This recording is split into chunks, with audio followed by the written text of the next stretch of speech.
फ़र्ज़ नहीं है और हम इस काम के लिए बने हैं। तो बुनियादी तौर पर आज मेरा टॉपिक जो है वो है दुआ, कि दुआ क्या की जाए, दुआ कैसे की जाए।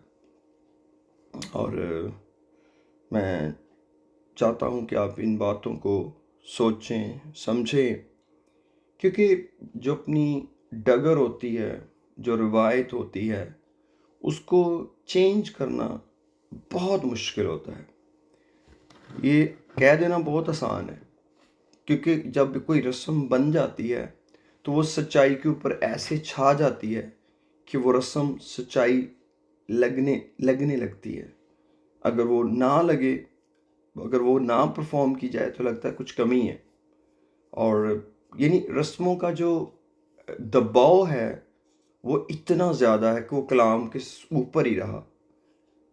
कलाम से भी ऊपर रस्मों का दबाव रहा हमेशा, हम माने या ना माने। जैसे हमारा कल्चर है, हमारे कल्चर का दबाव कलाम से भी ऊपर है। कलाम नीचे रह जाता है, हमारी सकाफत, हमारा कल्चर ऊपर चला जाता है और हम उस कल्चर के अंदर से फिर खुदा का कलाम ढूंढते हैं और बहुत फिर जोर लगाना पड़ता है। क्योंकि आप दो चीज़ों को कैसे मिला के चला सकते हैं, दो चीज़ों को कैसे मिला सकते हैं, ये मिलावट बहुत महंगी पड़ती है, बहुत महंगी, बहुत कीमत देते हैं लोग। मैं समझता हूँ कि आपको किसी काम के लिए कोई काम एक्टिंग करना पड़े तो आपको कितना मुश्किल होगा। बड़े पैसे मिलते हैं अच्छे एक्टर्स को और तब जाके वो मशहूर होते हैं। तो रस्में जो हैं ये भी एक एक्टिंग होती है कि आप एक किरदार को निभाते हैं, फिर अगले दिन का किरदार निभाते हैं, फिर अगले दिन का किरदार निभाते हैं। इसीलिए याद रखें, खुदा को हमेशा बनाने में इंटरेस्ट रहा है। खुदा बनाता है, हमारा इंटरेस्ट करने में है कि हम कुछ करें, हम करते हैं। फलां बंदे ने, मुझे याद है पिछले साल, शायद 1 साल से ऊपर हो रहा होगा, तो मैं एक मेमोरियल सर्विस में बात कर रहा था। एक बुज़ुर्ग मेरी ज़िंदगी में से गुज़र गए, तो उनकी मेमोरियल सर्विस पर मैं ये कलाम की बात खुदा की बता रहा था कि जब भी कोई दुनिया से जाता है ना, तो हम उसके काम बताते हैं कि उसने ये काम किए, ये काम किए। लेकिन खुदा ने मेरे दिल में रखा कि हमें पता होना चाहिए कि ये आदमी कौन था, ये क्या बना ज़िंदगी में, ये खुद क्या बना, इसने कैसे कोई काम किया। तो मेरे अज़ीज़ों, ये बहुत ज़रूरी है कुछ बनना, क्योंकि खुदा का इंटरेस्ट हमें बनाने में है। अगर हम कुछ बनाए बगैर करते हैं तो हमें फिर उसकी एक्टिंग करनी पड़ेगी।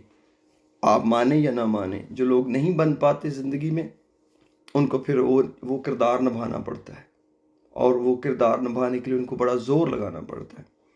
तो मैं चाहता हूँ अपने टॉपिक की तरफ आऊँ। आज मैं बहुत वाइड स्प्रेड बातें करना चाहता हूँ आपसे, लेकिन मैं चाहता हूँ मैं अपने टॉपिक की तरफ आऊँ दुआ के लिए, कि दुआ असल में क्या है।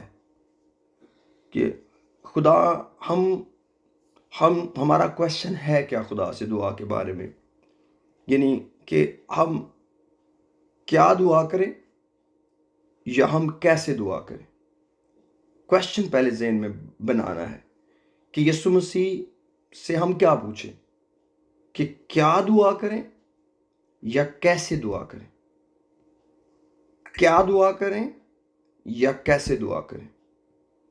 कलाम ने हमको नए अहद में ये नहीं बताया कि क्या दुआ करें, नए अहदनामे में बताया गया कैसे दुआ करें। जैसा जब आप किसी को साइकिल चलाना सिखाते हैं तो उसको ये नहीं बताते कि साइकिल चलाना क्या है, बल्कि इसका मतलब है साइकिल कैसे चलाते हैं।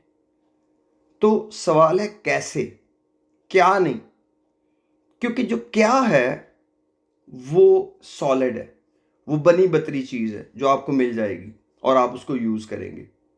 अगर आप मुकद्दसों की दुआएं पढ़ें, आप सिंपली अपने सर्च में डाल दें ऐ खुदावंद, दुआ का शुरू होता है अक्सर, तो आपको सारी बाइबल में से दुआएं मिल जाएंगी। थोड़े एक एक एक और जुमला डाल दें ऐ खुदा, तो कुछ दुआएं ऐ खुदा से शुरू हुई हैं, तो वो आपको सारी बाइबल में से दुआएं मिल जाएंगी। तो आपको पता चलेगा कि लोग कितना ज़्यादा खुदा के बारे में बात करते थे। मुझे अफ़सोस कि मैं भी उन सारी बातों को अभी तक पढ़ नहीं पाया, लेकिन कभी कभार खुदा मेरे दिल में डालता है, तो मैं फिर ये सर्च यूँ करता हूँ कि मैं सीधा-सीधा आए खुदा को अगर इंग्लिश में मैं सर्च करता हूँ, ओ डाल के स्पेस दी और लॉर्ड, ओ लॉर्ड। तो ओ लॉर्ड जो दुआओं का शुरू है, तो आपको दुआओं का पैटर्न मिल जाएगा। तो आपको ये पता चल जाएगा कि आप कैसे दुआ करें। यीशु मसीह ने अपने शागिर्दों को दुआ करना जब सिखाया,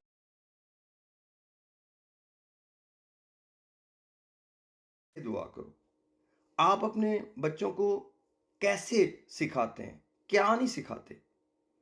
कुछ बातें क्या भी सिखाते हैं, कुछ चीज़ें क्या भी होती हैं कि ये क्या चीज़ है, ये रिश्ता क्या है, बताते हैं। लेकिन मोस्टली जो ट्रेनिंग है उसका तल्लुक कैसे के साथ होता है कि आप क्या के साथ कैसे उसको परफॉर्म कैसे करना है।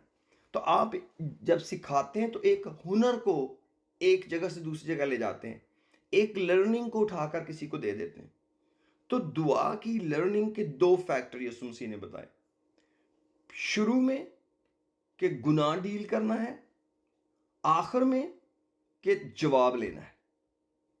यीशु मसीह ने सिखाया कि जब दुआ शुरू करनी है तो दुआ के साथ गुनाह नहीं होना चाहिए आपकी जिंदगी में, किसी तरह का भी गुनाह आपकी सारी दुआ को फेक बना देगा। और सबसे बड़ा गुनाह यीशु मसीह ने बताया क्या है? किसी को मुआफ ना करना। कि अगर आप दुआ करने बैठे हैं और आपने किसी को मुआफ नहीं किया हुआ, आप दुआ शुरू ही नहीं कर सकते, आपकी दुआ शुरू हो ही नहीं सकती। आप तो हाथे के अंदर नहीं जा सकते, दुआया कमरे में नहीं जा सकते, क्योंकि खुदा ने दरवाजा एक बनवाया था खैमा इज्तिमा का और उसके आगे रखी थी कुर्बान गाह, कि यहां पहले गुनाह डील होंगे, इसके ऊपर बर्रा होगा, इसके आगे जाना ही बाद में। आप बगैर खून के अंदर ही नहीं जा सकते। तो यीशु मसीह ने जब मत्ती की इंजील में दुआ सिखाई तो उन्होंने दुआ का शुरू सिखाया। जब लूका 11 बाब में दुआ सिखाई तो दुआ का आखिर सिखाया। तो आइए जरा इस पर गौर करते हैं। मत्ती की इंजील का 6 बाब,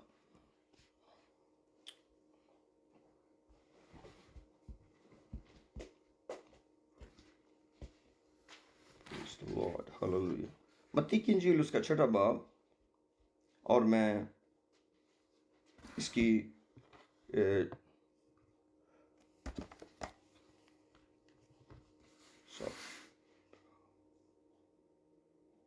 मेरे साथ बड़े लोग भी हैं। थैंक यू जी। लिखा है जी 9वीं आयत में, 6 बाब की 9वीं आयत, बस तुम इस तरह दुआ किया करो, ऐ हमारे बाप तू जो आसमान पर है, तेरा नाम पाक माना जाए, तेरी बादशाही आए, तेरी मर्जी जैसी आसमान पर पूरी होती है ज़मीन पर भी हो। हमारे रोज़ की रोटी आज हमें दे, और जिस तरह हमने अपने कर्जदारों को मुआफ़ किया तो भी हमारे कर्ज हमें मुआफ़ कर, और हमें आजमाइश में न ला बल्कि बुराई से बचा, क्योंकि बादशाही कुदरत जलाल हमेशा तेरे हैं, आमीन। और 14वीं आयत, इसलिए कि अगर तुम आदमियों के कसूर मुआफ़ करोगे तो तुम्हारा आसमानी बाप भी तुमको मुआफ़ करेगा, और अगर तुम आदमियों के कसूर माफ ना करोगे तो तुम्हारा बाप भी तुम्हारे कसूर माफ ना करेगा। तो जो सारी दुआ को यीशु मसीह ने एंड अप करके एक चीज को दोबारा से शुरू किया, असल में यही दुआ की बिगनिंग है। क्योंकि यीशु मसीह ने खुद कहा कि अगर तुम्हें कभी दिल में करे कि चलो पहाड़ को ही उस पर फेंकते हैं समंदर में। मरकस की इंजील के अंदर आइए जरा, इसको मैं साथ करना चाहता हूँ अटैच। आप जब थक जाए ना तो आप बिल्कुल ऑफ कर लें ये जूम, इसको आप, मैं वैसे ये नहीं करके आप चले जाएं ना जाएं, लेकिन मैं कह रहा हूँ कि कभी ऐसा हो जाए तो, ऐसा होने वाला है नहीं, मैं मुझे नहीं लगता हम इतना आगे जाएं। लिखा है 20वीं पढ़ता हूँ मरकस की इंजील का, ये है 11वां बाब, मार्क चैप्टर 11 वर्स 20। फिर सुबह को जब वो उधर से गुजरे तो उस अंजीर के दरख्त को जड़ से तक सूखा हुआ देखा। पतरस को वो बात याद आई और उससे कहने लगा, रबी देख, ये अंजीर का दरख्त जिस पर तूने लानत की थी सूख गया है। यीशु ने जवाब में उनसे कहा, खुदा पर ईमान रखो। खुदा पर ईमान का मतलब है खुदा के कलाम पर ईमान रखो। खुदा पर ईमान का मतलब है खुदा की बातों पर ईमान रखो। खुदा पर ईमान का मतलब है खुदा के कहे पर ईमान रखो।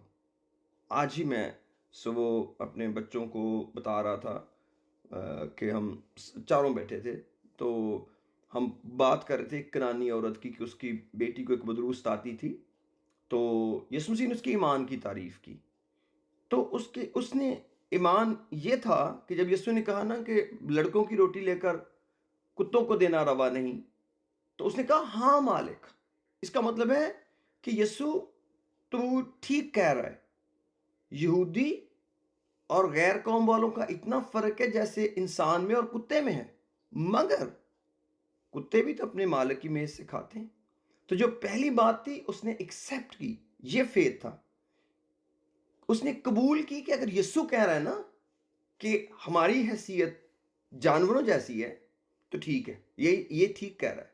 आगे बढ़ते हैं।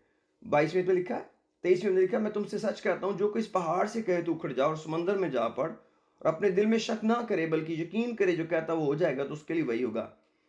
इसलिए 24वें कहती, इसलिए मैं तुमसे कहता हूं जो कुछ तुम दुआ में मांगते हो यकीन करो कि तुमको मिल गया और वो तुमको मिल जाएगा। और जब कभी तुम खड़े हुए दुआ करते हो, अब दुआ शुरू होने लगी है, फिर क्या हुआ? अगर तुम्हें किसी से कुछ शिकायत हो तो उसे माफ करो, ताकि तुम्हारा बाप भी जो आसमान पर तुम्हारे गुनाह माफ करे। और अगर तुम माफ ना करोगे, तुम्हारा बाप जो आसमान पर तुम्हारे गुनाह भी माफ नहीं करेगा। तो अब अगर बाप ने गुनाह तो माफ नहीं किए, तो आगे दुआ कहां लेके जाएं? अब आप किसी को बता सकते हैं मैंने रो रो कर दुआ की, मैंने 3 घंटे दुआ की, और पास्टर एरिक ने कई घंटे दुआ की, जूम ऑन रखा। तो शुरू तो की ही नहीं। शुरू तो करनी थी ये कि जब तू नजर गुजराने तुझे याद आए तेरे भाई को तुझसे शिकायत है, नजर छोड़ के पहले भाई के पास जो उसके साथ मिलाप कर, फिर आके नजर गुजरान। तो शुरू ही नहीं हुआ। हम तो दुआ शुरू ही नहीं कर पाए क्योंकि हमने अपने भाई को माफ नहीं किया, दिल से ग्रज नहीं निकाला, और हमको यीशु के लहू लहू भी नहीं मिला। जब लहू लहू तो तब मिलना था जब मैं मर जाता, तो मैं मरा नहीं हूं क्योंकि मेरी खुदी बाकी है। और जब मेरी खुदी बाकी है तो इसका मतलब मैं जिंदा हूं। तो मैं कैसे आगे बढ़ सकता हूं यीशु मसीह के साथ? क्योंकि रसूल तो कहता है मैं उसके साथ मसलूब हुआ हूं। अगर मेरे गुनाह यीशु पर गए हैं तो मैं मर गया हूं गुनाह के एतबार से, अब मैं जिंदा नहीं हूं। खैर एनीवे, उसको आगे अब आते हैं लूका की इंजील का 11वां बाब। वहां पर यीशु मसीह ने दुआ का एंड सिखाया। ये दो अलग अलग जगह हैं और दुआएं भी अलग अलग हैं, ठीक है? क्योंकि यीशु मसीह सिखा रहे थे कि दुआ कैसे करनी है। हरगिज भी यीशु ने ये नहीं सिखाया कि दुआ क्या करनी है। क्या तो नहीं सिखाया जा सकता। आप किसी को ये तो नहीं कह सकते कि आप मेरे साथ ये बातें करें। आप किसी को ये कह सकते हैं आप मेरे साथ कैसे बातें करें, ठीक है जी? अब लिखा है, पहली आयत से पढ़ूंगा। एंड इट, फिर ऐसा हुआ कि लूक चैप्टर 11 वर्स 1 में लिखा, फिर ऐसा हुआ कि जब वो किसी जगह दुआ कर रहा था, जब कर चुका तो उसके शागिर्दों में से एक ने उससे कहा, है खुदावंद, जैसा यूहन्ना ने अपने शागिर्दों को दुआ करना सिखाया, तू भी हमें सिखा।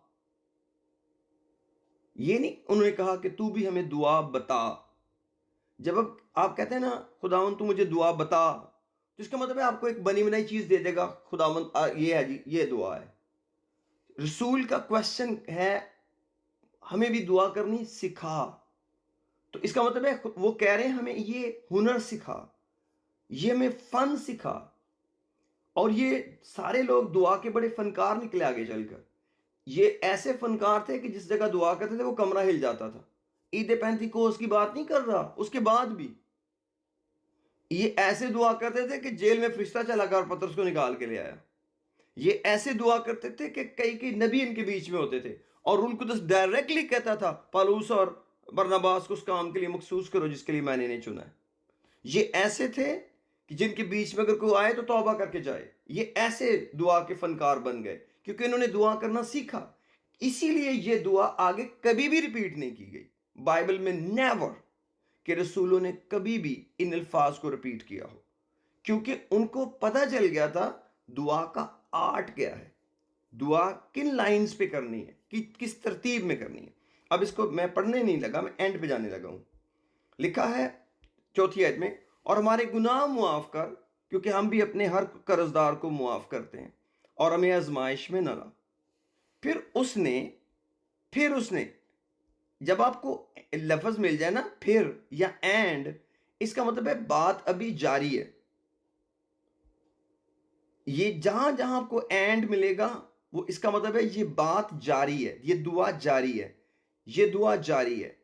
और 5वें पे लिखा है, फिर उसने उनसे कहा तुम में कौन जिसका एक दोस्त और आधी रात को उसके पास जाकर उसे कहे दोस्त मुझे 3 रोटियां दे, क्योंकि मेरा दोस्त सफर करके मेरे पास आया है और मेरे पास कुछ नहीं कि उसके आगे रखूं।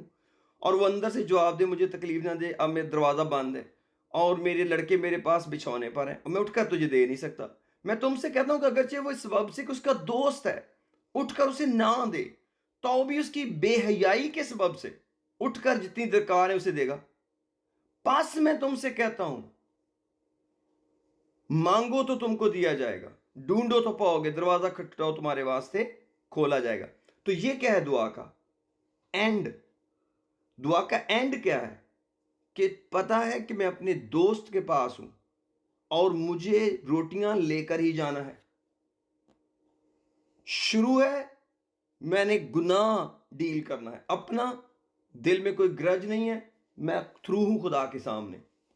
गुनाह के बगैर मुझे खुदा के बेटे यस्सु का लहू मिल गया, मैं खुदा की हजूरी में हूं, मैं फजल के तख्त के सामने हूं दिलेरी के साथ। कौन रोक सकता है मुझे खुदा के साथ पास जाने के लिए? कौन सा बेटा है जो अपने बाप के बाहर ऑफिस के बैठा होता है कि अब्बू जी कभी मुझे याद है मेरे एक बहुत प्यारे प्रिंसिपल थे, अब तो वो खुदा उनमें सो गए, और उनका बेटा था कि यंग, अब तो वो भी दुनिया में नहीं, किसी एक हादसे में उसको वो दुनिया से चला गया। लेकिन जब मैं वहाँ स्कूल में पढ़ाता था तो उनका बेटा आया करता था। मैंने नहीं कभी देखा कि उसने किसी को पूछा हो कि मैंने डैडी से मिलना है। वो मोटरसाइकिल वहां खड़ी की और सीधा वहां ऐसे उसने खड़े हो जाना है जाते ही कि डैडी मुझे ना इतने पैसे चाहिए, बस मैं जल्दी में हूँ, चलो जी। वो फाइलें इधर पड़ी हैं, टीचर वहां बैठे हुए हैं, बेटा जी आके टेबल पे हाथ रख के बैठे हैं, डैडी बहुत जल्दी है तो आप इतने पैसे मुझे दे दो। डैडी ने पर्स निकाला, अच्छा मैं यार बिजी हूँ इसमें से निकाल लो, या खुद निकाल के जैसे भी, अब आप खुद पोर्ट्रेट कर ले कि वो गया जी। तो ये क्या है? ये बेटा होना है कि आपको दिलेरी है कि आप चले गए, लेकिन एंड कैसे करना है? उर्दू का वर्ड अगर बाइबल में बेहयाई ना लिखा होता तो कम से कम कहा जा सकता था कि ये पादरियों की लैंग्वेज नहीं है। लेकिन क्योंकि ये बाइबल सोसाइटी ने या उर्दू के बड़े आलमों ने ये लफ्ज़ लिखा है कि वो उसकी बेहयाई के सबब से, दोस्ती की वजह से नहीं कि ये मेरा दोस्त है हमारा कोई तल्लक भी है, उसकी बेहयाई जिसको इंग्लिश में इम्पॉर्चुनिटी कहा जाता है। इम्पॉर्चुनिटी का मतलब है बार बार किसी बात को कहना जब तक कि आपको उसका नतीजा ना मिल जाए। आप जब भी दुआ शुरू करें डिटर्मन करें कि मुझे इसका रिजल्ट लेना है, बगैर रिजल्ट के मुझे वापस जाना ही नहीं। ये चीज हमारा खुदा से रिलेशन बनाती है, ये चीज हमें खुदा के साथ बरगजीदा बनाती है। बरगजीदा बनने का कोई मुश्किल फॉर्मूला है ही नहीं। आप खुदा के पास आए गुनाह मुआफ करके और तौबा करके, अपने गुनाहों से तौबा करें और कहें खुदा सारे गुनाह वो गए, मुझे तू चाहिए, और दुआ शुरू कर लें। जब दुआ कर लें तो एंड यूं करें कि मैंने दुआ एंड नहीं करनी, मुझे तो इसका जवाब चाहिए बस। ये खुदावन तेरे पास 3 रोटियां हैं और मुझे 3 रोटियां चाहिए। 3 रोटियों का क्या मतलब है? जरूरत। जब भी दुआ करें जरूरत के लिए करें। जरूरत एक होती है ख्वाहिश, एक होती है जरूरत। जरूरत खुदा के सामने लेके जानी है, मेरी जरूरत क्या है? खुदा ख्वाहिशें भी पूरी करता है, आमीन, खुदा का शुक्र हो। लेकिन खुदा ये नहीं पसंद करता कि मेरे बच्चे अपनी ज़रूरत में और अपनी ख्वाहिश में फ़र्क ना कर पाए, क्योंकि जो ख्वाहिश है उसका ताल्लुक बहुत दफ़ा आंखों से और दुनिया से होता है, और दुनिया दूसरे खुदा का नाम है, ये पुराने शौहर का नाम है। तो जो पुराना शौहर है उसके एतबार से उसका मर जाना, तब मैं नए शौहर की हो सकती हूं। तो जब मैं उसको भी साथ ही रखती हूं तो मैं कैसे नए की हो सकती हूं? इसलिए मुझे अपनी ज़रूरत का ख्याल रखना बहुत ज़रूरी है कि मेरी ज़रूरत क्या है। तो जब आप अपनी ज़रूरतों की लिस्ट बनाएं तो नंबर 1 में पता क्या ज़रूरत है? पाक रूह, रूल कुद्स। ये नंबर 1 की ज़रूरत है, मेरी, आपकी, आपकी औलाद की, मेरी औलाद की। नंबर 1 की ज़रूरत है कि हमारे पास रूल कुद्स हो। क्यों? रूल कुद्स हमें दुआ करना सिखाएगा, रूल कुद्स हमें दुआ में मदद देगा, क्योंकि हम जानते नहीं दुआ कैसे करते हैं। हमें पता नहीं है जिद करके कैसे बैठना है। लफ्ज़ जिद अच्छा नहीं, पर वो मैं पॉजिटिव सेंस में कह रहा हूं। तो हमारी नंबर 1 की जरूरत क्या है? पाकरू। तो पाकरू मेरा मददगार बन के आ गया, साथ खड़ा हो गया।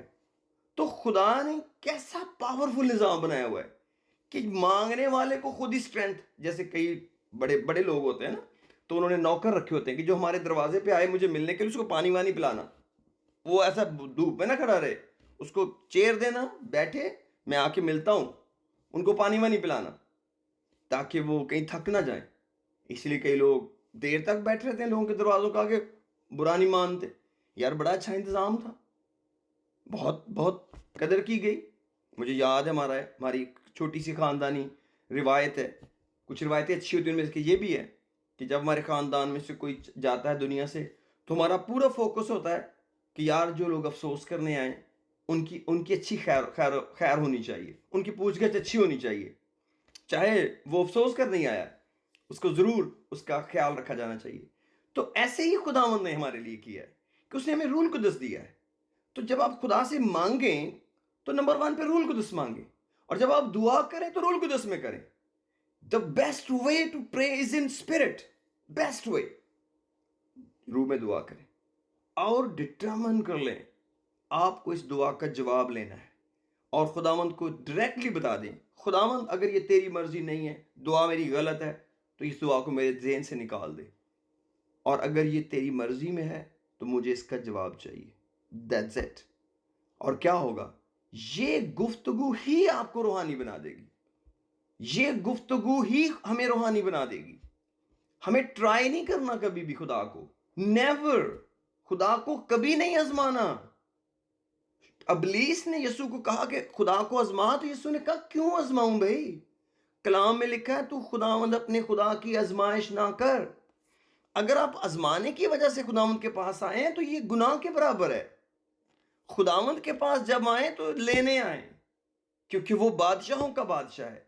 क्योंकि जब आप अपने बाप के दफ्तर से निकलें और आप कहें मेरे बाप के पास मेरी जरूरत की चीज नहीं थी, ये आप कह ही नहीं सकते, क्योंकि आप खुदावंदों के खुदा के बेटे बेटियां हैं। उसके खजाने में सब कुछ जो भला है मेरे लिए वो है। कैसे पॉसिबल है कि वो आपको दिए बगैर भेजे, मुझे दिए बगैर भेजे? प्रॉब्लम यह है शायद मेरी दुआ का शुरू गलत है। प्रॉब्लम यह है शायद मेरी दुआ का आखिर गलत है। बहुत सारे लोग दुनिया के दुआ के शुरू में ही मार खाते हैं, वो तौबा ही नहीं करते। वो तौबा ही नहीं करते, वो दुआ करते हैं। वो दुआ करते हैं।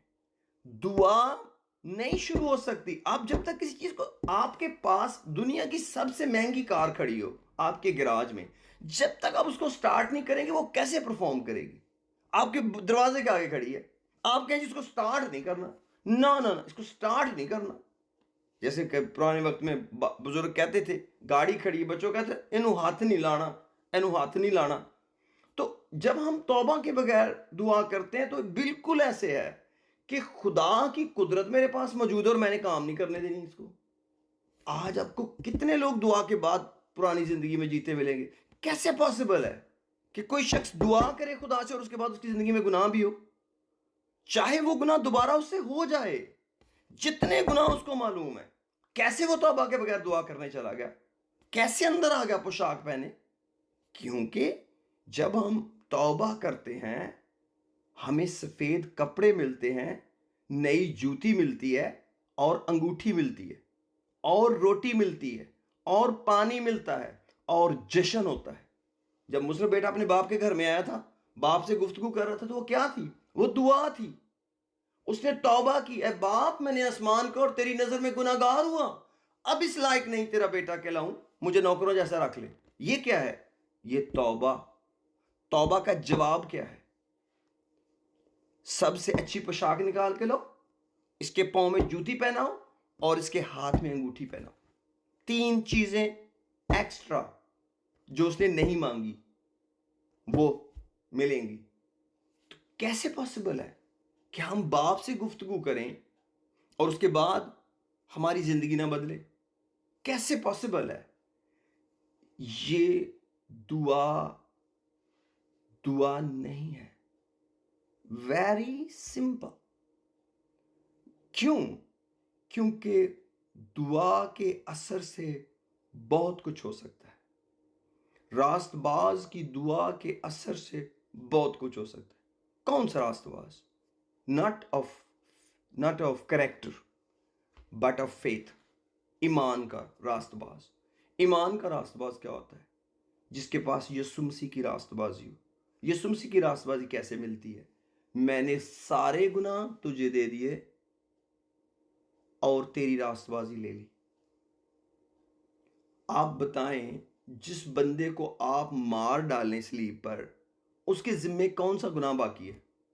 आप कहें कि ये जो स्लीप पर मरा है ये एरिक है, सपोज कर ले ये यीशु नहीं है, एरिक है, और इसने अपने सारे गुनाह उठाए हुए थे और ये मर गया। होना तो ये चाहिए था ना, तो ये मर गया है। आप मुझे बताएं कौन सा गुनाह मेरे खाते में बाकी हो सकता है?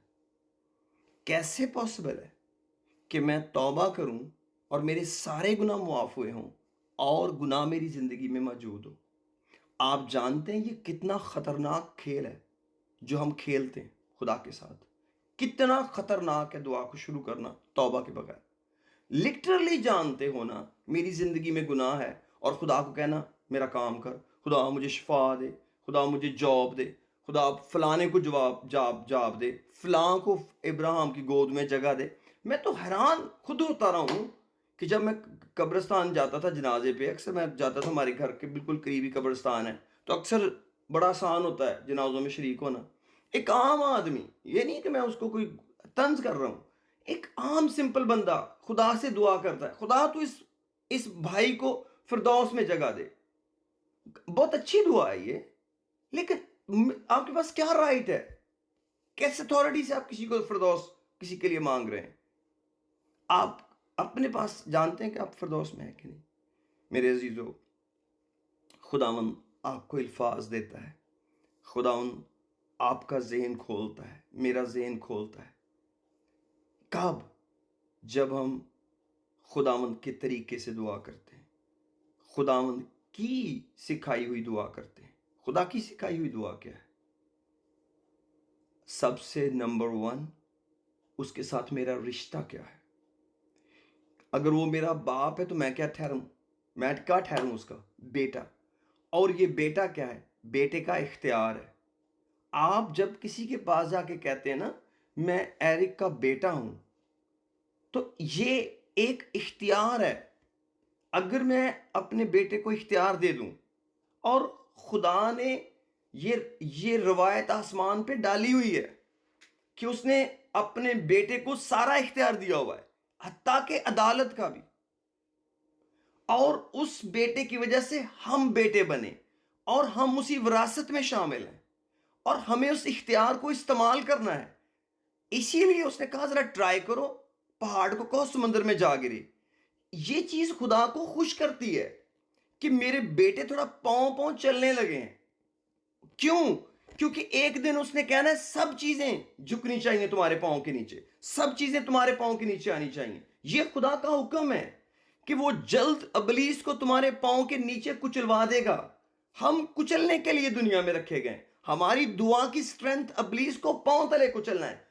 हम बैगर की तरह दुआ तो नहीं कर सकते। नए अहदनामे की दुआ तो इख्तियार की दुआ है, अथॉरिटी की दुआ है, अफसर की दुआ है, लीडर की दुआ है, नॉट ए बैगिंग।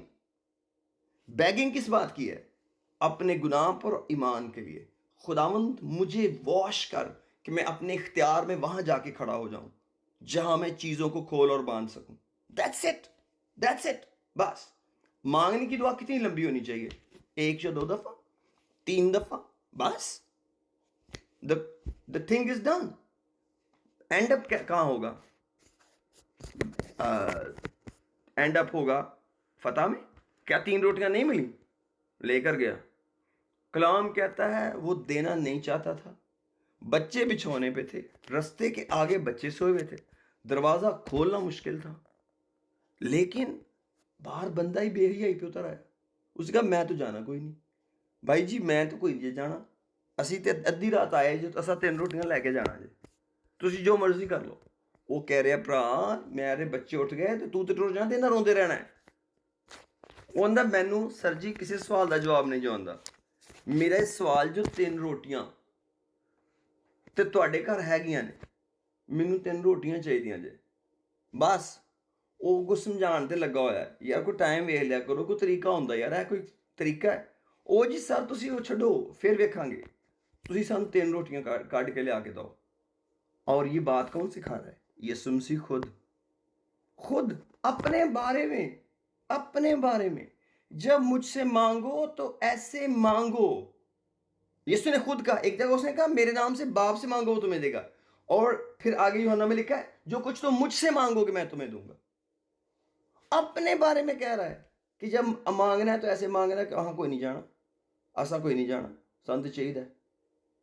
और ये चीज़ क्या करेगी? मुझे पाक पाक कर देगी, ये चीज़ मुझे पाक कर देगी मेरे अजीज़ों। इसलिए हमें दुआ को जो एंड अप करना है ना, वो जवाब के साथ करना है।